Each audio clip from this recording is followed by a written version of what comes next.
RDC, défendez la patrie. Wazalendo jusqu'à la mort. Congolais, nous sommes agressés. Bonjour peuple congolais, bonjour Banamboka, napesi bino mbote bele bele biska bozali. Congo Mobimba, ba province nyonso, voilà, ezali ebele moyen atanga ba kombo nyonso ezali te, yemoko boyebi, mbote na bino bana diaspora, na eli susu lelo po to solola makambo oyo etali mboka na biso. Merci na ba nyonso ba abonné oyo bazwa temps ya kolandanga tout le temps. Merci na bino vraiment. Nde na kosenga na bino soki boye kolanda émission, bo liker, bo aimer, bo partager et bo taper na cloche. Et puis c'est gratuit. Donc bo s'abonner et belé, bo partager kapé vidéo et comme ça la biso bien pour na ko réélé message oyo na kopesa. Na ye après le makambo mine. Donc normalement on doit parler sur la manifestation des Rwandais qui s'est déroulée en Belgique. C'était un vendredi ou bien samedi, si je ne me trompe pas. Voilà, et les gens qui sont en Belgique, sur la constitution, ndenge katolobaka toujours que constitution oyo, il faut to betambela pona banamboka bako comprendre vraiment nécessité nango. Utilité nango, ba comprendre pourquoi tozali ko senga changement de constitution oyo auto ben qui y a ba belligérant. Donc le sous manifestation ezali ko préparer na Belgique le 23 mai en Belgique on a soutien à la constitution et soutien au président de la République. Dans le sous makambo oyo il y a constitution na biso oyo que to la kisandenge nini population na biso bana Congo bakoki ko yoka pe ko pesa bolingo ko tika attention mingi parce que ezali ko lobela makambo ebele yango na elelo poto solola na kozala penda mulai mingi te. Ça ne va pas me prendre beaucoup de temps parce que je n'en ai pas aujourd'hui. Donc, nauti lo sambo et na bosenga bino nyonso bozo landangai chaque dimanche en semaine bolandaka parole ensemble et kozala malamu et kosunga bino makambo ebele pona vi na biso soit situation dozali ko passer pour le moment et pona ko préparer aussi situation à demain to ebite nini ekoya juste la parole de Dieu et ko guider biso dans la malam. Donc na ye apoto le la marche oyo ya ba Rwandais tout Rwandais oya Belgique. Botia ko yeba ke ba tout Rwandais oya Belgique. Ba mingi ebele basenga nani demande d'asile na kombo na au nom de la RDC l'air Kabila zaki na pouvoir mingi pe bayaki ko senga bazili na bango awa pona ko loba ke tozali agressé na Congo o tozali ba Congolais tokimi entre temps bazana bango ba Congolais te na okende mingi pa ya ba ndeko oyo to ko boya bango te to loba a plusieurs fois que nous voulons la diversité. C'est comme nous qui vivons en Belgique tozali na libanda ya mboka to yebi ko vivre na bato. To yebi ko vivre na diversité ya bato. Bikolo na bikolo bazali awa. To boite ke na Congo to vivre bisomoko tozana besoin ya ba immigré, tozana besoin pa ya ba réfugié, to sengi bango ba yate mais bazali wana mingi bazokima parce que religion mingi bazokima na makambo etali politique to ko boya bango te. Il faut to bomba bango ndenge Bible lobi que bisika makolo na bino ko pesa mela ezali esika na bino. To boite to boinde to yana bato oyo bakoya ko combattre biso plus tard nde tozali ko boya. Yango moni ke manifestation eleki na Belgique oyo bazwaki ba drapeau ya biso ba Congolais brandir liboso quand ndenge basalaka bazwi ba drapeau na biso allez batie liboso. Je pense que les gens étaient confondus. Voilà comment on a que Bilongi wana, il parlait en Kinyarwanda, mais il brandissait les drapeaux de la RDC.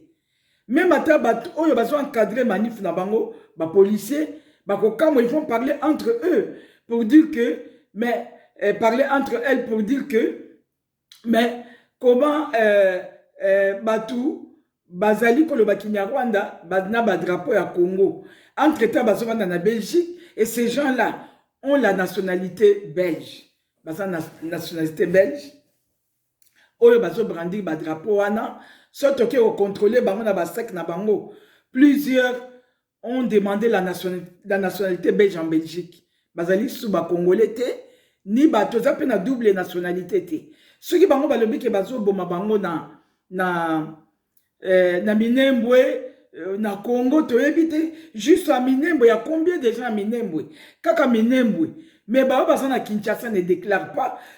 Les Tutsis qui sont Rwandais, qui sont à Lubumbashi, ne déclarent rien. Les Tutsis qui sont au Maniema, un peu partout au Kivu, voire même au Kasaï, ils sont partout. Ils se sont installés partout. Ils ont réclamé le comme côté. Mais juste les gens qui sont dans la diaspora comme nous, Oyo Bazali, manipulé par Kagame, et puis force à les faire, parce que chez eux, on force la manifestation. Et pas Kagame, Rwandais Nyonso, Bazali enregistré, que ce soit, que tu as la nationalité belge, que ce soit aux alliés rwandais, aux alliés enregistrés dans l'ambassade de Bango. En plus de cela, chaque personne, le big na Bango, en Belgique et puis les États-Unis, chaque Rwandais doit cotiser 50 € par mois. Bazo déposant on a compte quelconque. Soit ils ont directement dans l'ambassade de Bango. Ceux qui ont l'ambassade de Bango, au comment on va et vient tous les lundis au samedi sont ouverts. En Belgique, on a va et vient. Soit bazum bongo ba pesi mutu moko ou bien 2 personnes, 3 personnes, ba c'est le big na Bango. Batu kote au quartier bakende kotika mbongo ezali fulani bon monaka bava et vient l'ambassade et pourtant les gens là sont là pour déposer l'argent quelque part oya lobbying na bango pona oyo Kagame asenga bango il faut ba cotiser pona mboka na bango ekende liboso batu wana nde lelo bazui drapeau ya Congo bazo tamba bango Belgique mobimba et puis bazo lo ke bango bazali combattant oh bazali ko bundisa régime ya Tshisekedi, ils sont là en train de regarder. Je l'ai vu, hier, oui c'était hier ou bien aujourd'hui, ce matin. C'est les vidéos, non c'était hier. C'est les vidéos au quoi où ils vont manifester pour contre les changements de la constitution et contre les régimes en place. Mais entre-temps les Rwandais étaient là. Mais il fallait bango baki de soutenir Rwandais wana parce que bazali ensemble ils revendiquent le même sujet. Voilà bazana sujet moko bazo revendiquer contre le régime de Kinshasa. Alors il fallait basangana pour basa la manifestation na bango. Yango peuple congolais faut fongola misu. Na ko senga na ba o bazo comprendre te mabe a constitution oyo. Peut-être ils voient juste l'article 70. Bien la fois passée, mon article 70. Bango ezali pona juste élection, non? Élection te kaka au brotia liboso. Mboko na biso balobi to kabola 300 km et kende na ba Rwandais et kende na ba tout pays frontalier o ezali pembe na biso bazana droit à cause 300 km. Ndelo tozo bundela pe makambo on atanga ki awa ya komona ke élection ezalika na un tour il faut en a 2 tours pour na équilibre ezali tozo bundela pour na ba ministre oyo bazo toucher ba mbongo malgré accès à commune pensionné ou bien au lieu de mbongo na pension il touche encore mbongo au salaire ya tango zaki ministre tozo bunda pona effectif oyo koti na kati ya ba bureau oyo oyo ezali reconnu te na l'état ba pesi bango matricule bapesi bango parce que contrôle nyonso wana ezali kaka dans constitution wana balobi totika laisser aller comme ça mboka ekende ndenge wana. Est-ce que ata soki tochange constitution te pour le moment nde bato bazali kosenga? Est-ce que président akoya oyo mpenza soki akozala mpenza congolais à solo? Parce que mboka na biso, je pense que les congolais doivent savoir que c'est la première fois que président nyonso congolais azoleka na pouvoir bazoboma ye baétranger balingi ete tozalaki na Kabila le père babomaki ye toye kozwa président Félix tozalaki na Kasavu bakendeki na ye azalaki babundisaki mpo batia Mobutu. Voilà, balingi mpenza mwana mboka vraiment c'est lui qui est congolais de souveraineté, souveraineté à congolais avant dans kati ya pouvoir, parce que bango faut batia un pion étranger qui va les servir. Ndeo bango bazali kobunda malgré tozo mona ke ba pu ezali ba va et puis amindele bazoya tozo beta maboko bazali koya na mboka na biso Union européenne, tout ça, tous ces gens là bazoya pour na profit, bazoya pour na profit ya mboka na bango, bazoya pour na profit ya yo congolais te na mboka na bango nde bazoya profit. Alors yo congolais faut fungula matoyi ke constitution oyo ezo pesa biso droit te même ya ke to respirer na Congo. Ils ont fait sa droite. Les présidents ne peuvent pas diriger. Mouton qu'on dirige, ils allaient Sénat dans le Parlement. Ils ne peuvent pas diriger. Mais ce que vous avez dit, Sénat dans le Parlement, banani bazakawana. Président qu'on dirige, il faut que le Sénat, le président a dit 8 mois, 9 mois, sans qu'on forme gouvernement, sans qu'on nomme premier ministre. Il fallait le Parlement est décidé parrainer dans les Kambango pour y avoir musala ba frena ki yango parce qu'il y a des CDD, il y a des CDAAA, il y a des babiloko wana tozo luka elongwa to ba ki côté na biso tozali na batu kaka deux côtés moko tozali na ba opposant kututé. Il faut avoir deux classes politiques. Oh bako s'opposer mais ba opposant oh bazo teke baya ko chama keneti ba baza libanda bazo ko bundisa balingi to changer constitution te to kende kaka ndengwa na désordre to kende kaka na désordre to changer constitution o te to garder pour na bango il faut kaka élection ya président kende bien mokanisi ke misala au président sa bandi chantier oyo Kabila alobaki 5 chantiers. Tout le monde est l'autre côté pendant 20 ans. Et l'autre mon côté. Président Aye chantier, c'est partout. Tout ce que aux yeux avions mati. Au moment où Congo, le continent Congo est en plein chantier. Travaux partout. Et ça pour 145 territoires.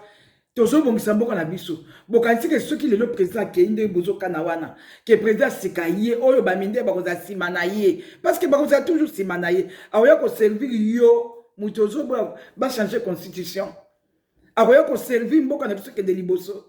Boye ba ke monde yebi ke ceux qui Congo oyo bongi tokoza la premier pays na mboka oyo kozala mingi na richesse. Ben infrastructure ya kitoko le kabango et aux allez quoi paradis babengango paradis pour on a tous les minéraux, on a toute la richesse auto tout ça capable ya ke to ça na mwana mboka na moto ambetu et ya mboka to changer constitution wana to keina abongisi mboka ndenge ka avandi wana abongisa mboka ekende liboso to pesa itam parce que oya ko ça la même chose te. Oya kosala mindele wana baza contre biso.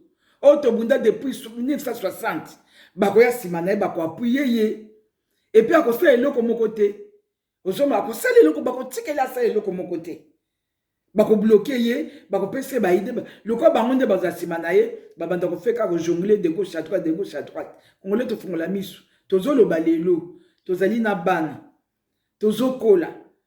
To éviter to tika na mbula kombe liboso poto kende. Mais bana na biso to préparer les bango ta avenir to préparer les bango ta mboka wana ezala bien mboka ezala kitoko na koyebisa bino ke bana Israël bazaka kolela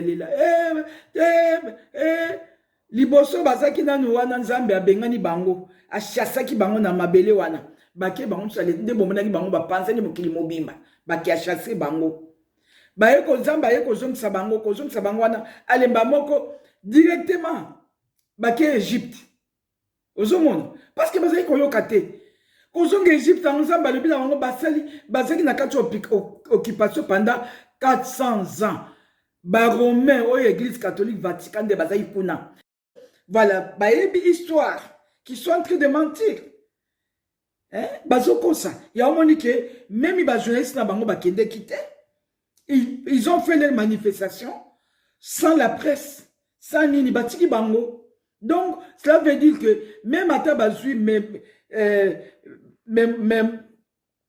memorandum na bango bakotisi yango memorandum bakotisi yango ezali nul bakofina yango kabo babwaki na papier ezali nul ils vont regarder ils vont dire mais ces gens ce sont des Belges par rapport plupart sont des Belges et puis ces gens sont des Rwandais.